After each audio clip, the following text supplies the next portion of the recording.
It all began with what seemed like a simple family photo, a portrait that was supposed to capture a memory, a moment of unity. Families often treasure these pictures, framing them, sharing them, using them as proof of connection. I had seen the picture posted online, shared with pride as if it represented the perfect family bond. But when my eyes scanned the smiling faces, searching instinctively for mine, I froze. I wasn't there. Every person stood close, positioned carefully, their joy so visible, but my face was missing. I looked again, convincing myself maybe I was just not seeing correctly, maybe I was hidden in a corner or cropped out unintentionally. But no, it was deliberate. My absence was intentional, like someone had decided I didn't belong in that frame. My stomach dropped as I zoomed in. It wasn't the kind of oversight where a cousin forgot to tag you in a post or someone accidentally cut off part of a shoulder in the crop. This was precise.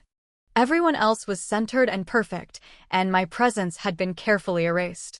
That was the moment it hit me harder than words ever could. I wasn't seen as part of them anymore. A photograph that should have carried warmth suddenly felt like a knife cutting through me. It wasn't the paper or pixels that hurt. It was the message. You're not one of us.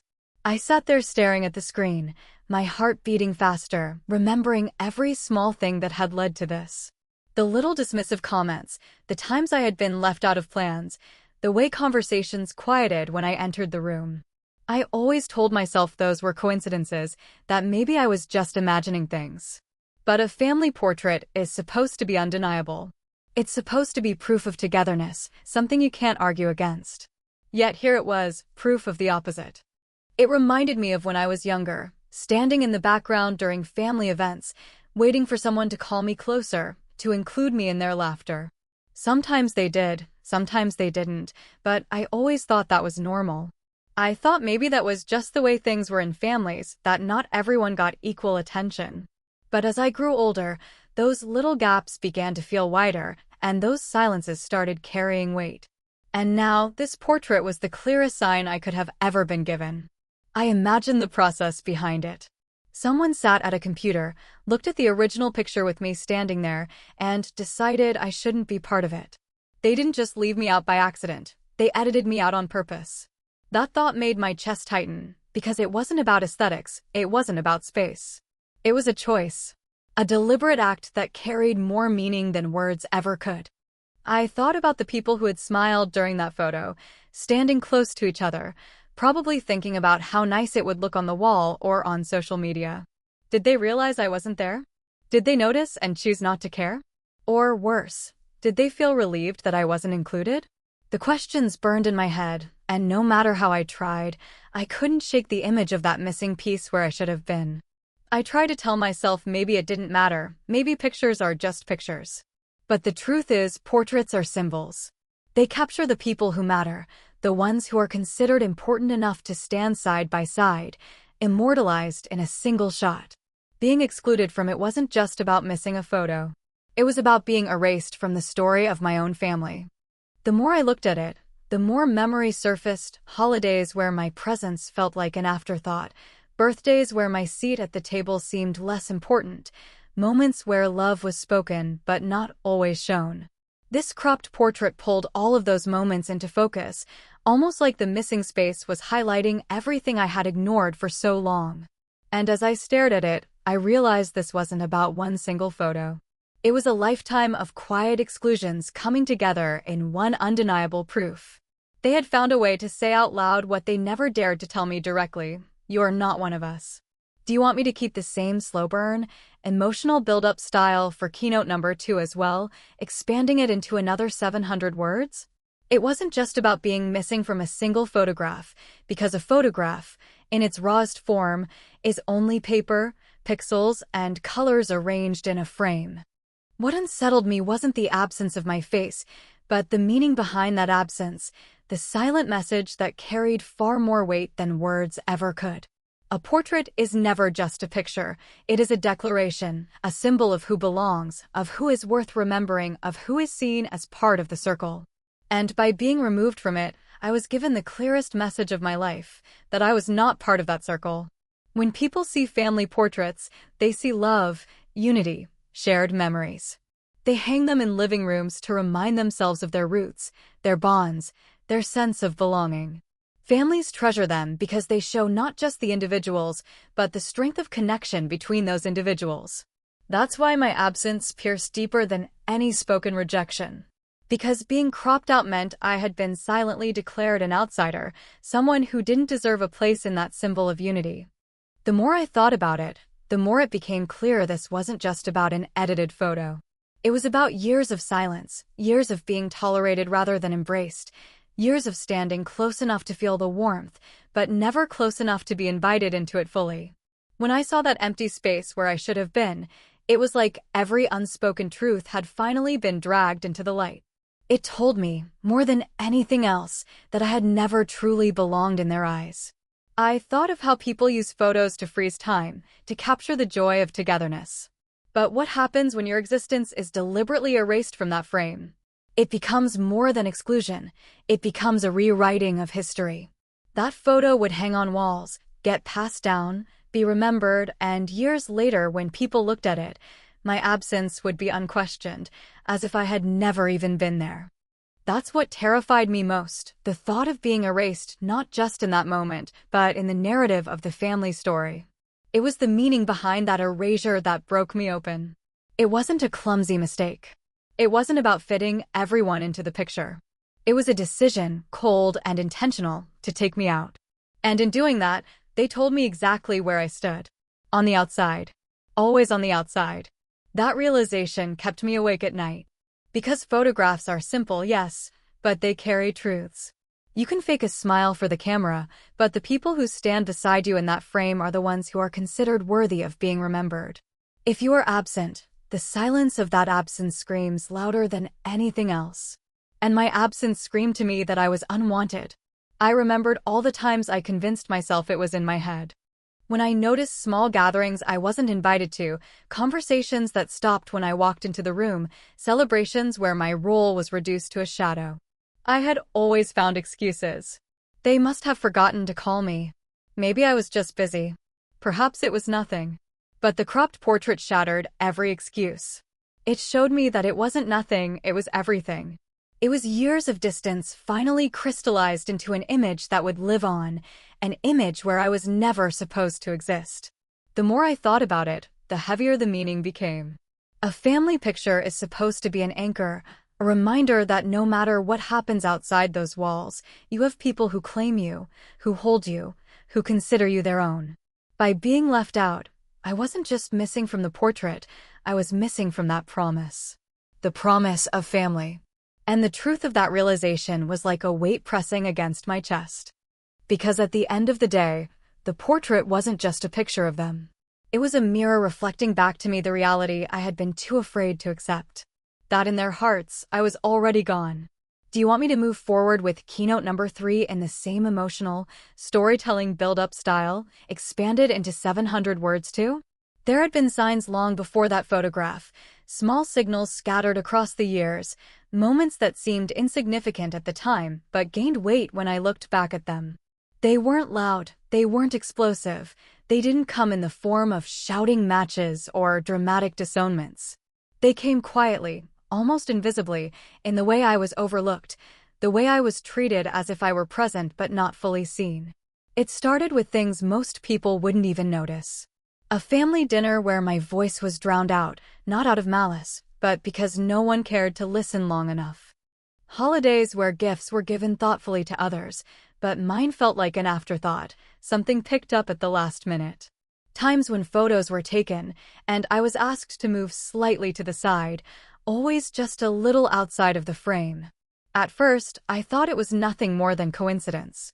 Every family has its dynamics, its favoritism, its unspoken rules. Maybe I was simply different, quieter, less demanding of attention. Maybe I was the one who never fit neatly into the roles they had carved for themselves. But the pattern grew too strong to ignore. Each small exclusion carried its own sting, and together they formed a narrative I didn't want to admit was real. There were birthday parties where I felt like a guest rather than a member of the household. I would show up eager to be part of the celebration, only to find myself seated at the far end of the table, away from the conversations that mattered. The laughter seemed to ripple past me, as if it didn't need my voice to sustain it. I smiled, I participated, but deep inside I felt like a stranger passing through a space that should have been home. There were the family decisions too, trips planned, gatherings organized, choices made, and somehow I was always the last to know. I'd hear about vacations after they'd been booked, family dinners after they were already underway. Sometimes I would get a call as an afterthought, the kind of message that says, "Oh, we forgot to tell you, but you can come if you want." I would tell myself it was enough, that at least I had been invited, but deep down I knew it was never the same as being included from the start. It wasn't always direct exclusion. Sometimes it was in the silences. The way people would exchange glances when I spoke, the way conversations would shift once I left the room, the way my opinions seemed to float in the air without ever settling into the discussion. I was there, but I wasn't. I existed in the physical sense, but emotionally, I was on the periphery, orbiting around a center I was never allowed to touch. I remember one particular Christmas vividly. Everyone had gathered around the tree, handing out gifts, laughing, their faces glowing with the warmth of belonging. My gift was handed to me last, hastily wrapped, and though I smiled and thanked them, I couldn't shake the hollow feeling it left behind. It wasn't about the gift itself, it was about what it represented. To them, I was always the afterthought, the one they remembered when everything else had already been done. Over the years, those moments layered themselves quietly, almost invisibly, until they built a wall between me and the people I was supposed to feel closest to. I told myself to let it go, to not take things personally, to believe that love existed even if it wasn't shown the way I wanted it to be. But each overlooked detail whispered otherwise. Each silence, each forgotten invitation, each careless dismissal added another stone to the weight I carried. Looking back now, I realize the cropped portrait wasn't the beginning of the story. It was only the most visible symbol of what had been happening all along. The truth had always been there, written in the years of neglect and quiet exclusion. That photograph simply made the invisible visible. It forced me to see what I had been too afraid to acknowledge, that I had been left out long before I was ever cut out of that frame. Do you want me to carry this same emotional thread and expand keynote number 4 into 700 words as well?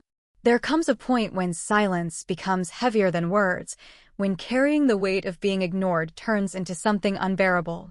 For years I tried to swallow it, to convince myself that it wasn't worth confronting, that families are complicated and no one gets everything they hope for.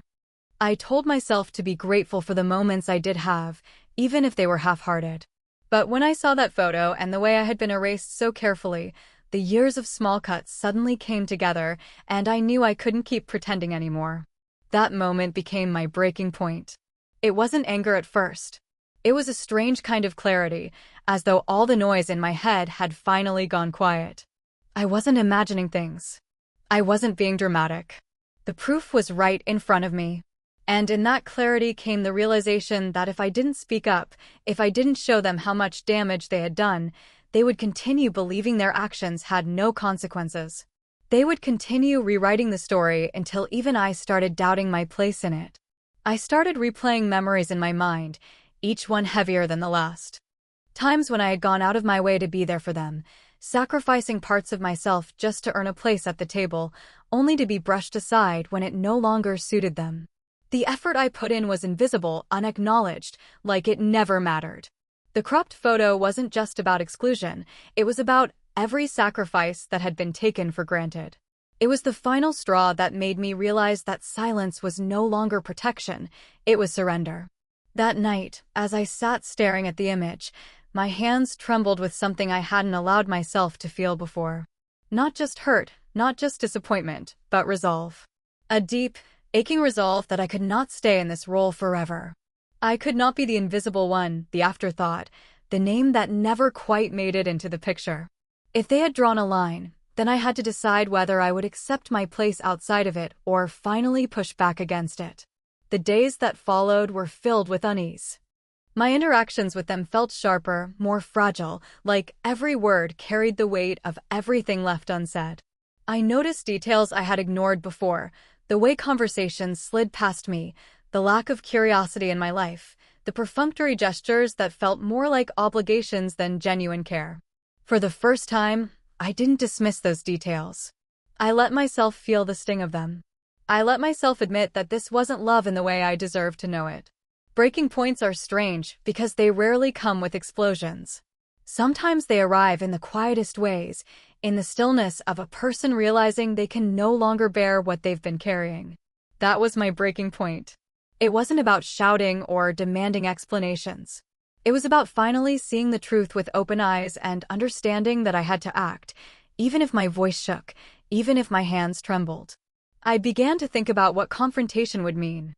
How could I put into words the years of neglect, the moments of exclusion, the pain of being erased? How do you explain to the people who claim to love you that their love had conditions, that their actions had carved wounds deeper than they could ever see? I didn't know how it would sound. I didn't even know if they would listen. But the thought of staying silent, of letting that portrait define my place in the family, was more unbearable than the fear of speaking out. There was no grand plan in my head, only the steady understanding that something had to change. I had been patient, I had been forgiving, I had been quiet. And all it had given me was an empty space in a photograph where my face should have been. That realization sat with me like a weight, pressing on my chest, urging me to finally step into the discomfort of truth rather than the suffocating safety of silence. Would you like me to now move to keynote number 5 and expand the envelope, reveal into 700 words with the same emotional intensity? The moment the envelope left my hands, something shifted in the room. It wasn't loud or visible at first, but I could feel it like a current in the air, a change that could not be undone. For so long, I had been the quiet one, the overlooked one, the person who kept their hurt tucked neatly behind polite smiles. But now, with those pages resting in front of them, I was no longer silent. I had taken the weight I carried and placed it squarely in their laps, forcing them to see what they had refused to acknowledge. And in that shift, for the first time, the balance of power changed.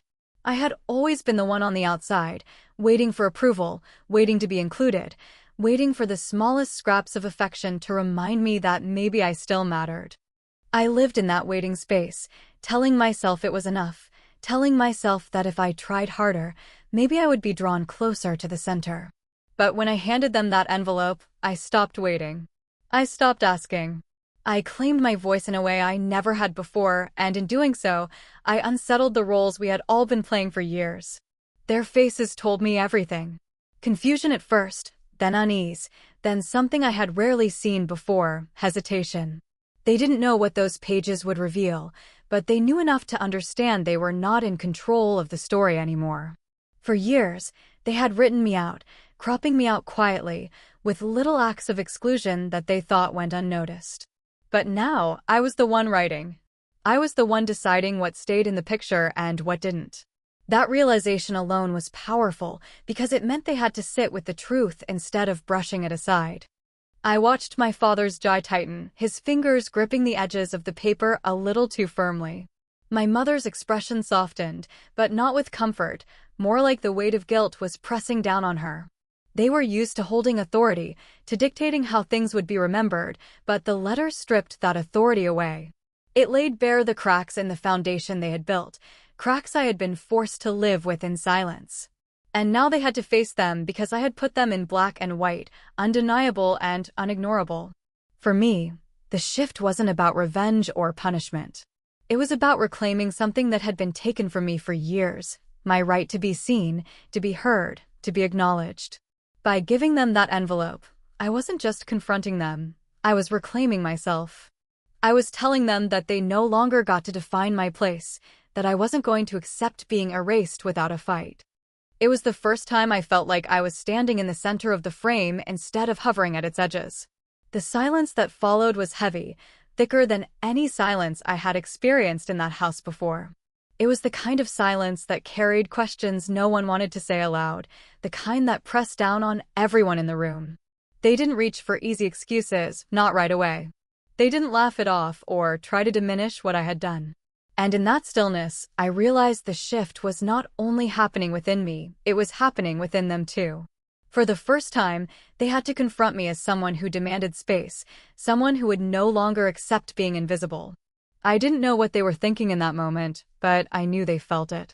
They felt the truth staring back at them, and they felt the ground of their certainty begin to shake. The roles we had played, me as the quiet shadow, them as the unquestioned center, were no longer as steady as they had been. That power had tilted, even if only slightly, and once tilted, it could never fully return to how it was before. What struck me most wasn't their silence, but the way I felt in it. For once, I wasn't shrinking under it. I wasn't waiting for their approval or fearing their reaction. I was steady, present, and aware that I had done something irreversible. I had drawn a line, not out of anger, but out of necessity. And that line gave me a strength I had never felt before.